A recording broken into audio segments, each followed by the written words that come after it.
Калмак-Ашу, Кыргызстан.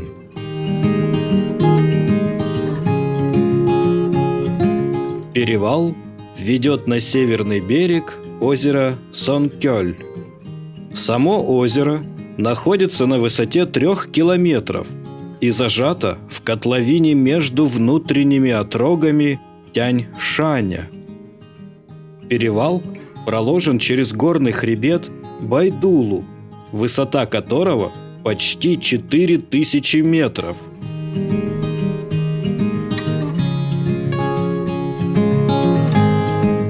Название Калмак-Ашу переводится как «открытый перевал», что кажется необычным, учитывая, что он открыт с конца мая по конец октября.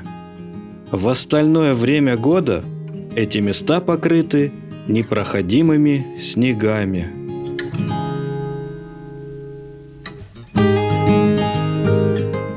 Есть легенда о том, что название Калмак было дано перевалу из-за нападения калмыцких солдат вермахта на кыргызов, находившихся на лугах Сонкёля.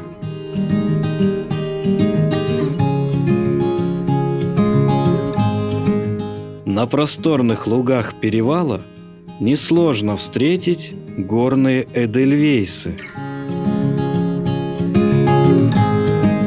Через ущелье протекает река с тем же названием – Калмак-Ашу.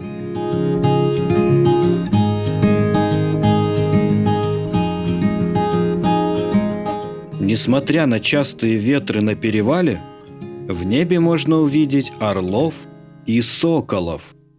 Внедорожник кажется букашкой в масштабах перевала.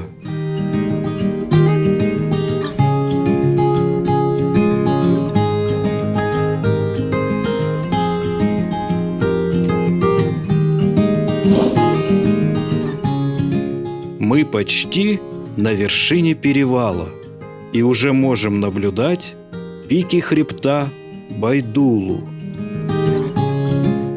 Верхняя точка Калмак-Ашу составляет 3447 метров. Сейчас начало лета, но на вершине перевала все еще лежит снег. В это время здесь даже днем температура поднимается немногим выше нуля. Перевал Калмак – одно из мест, где обитают горные яки.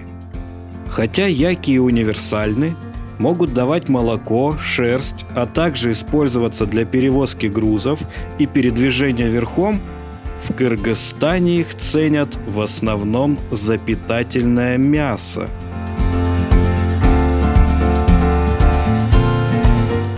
В отличие от западной стороны, здесь рельеф пологий, и дорога плавно спускается к озеру.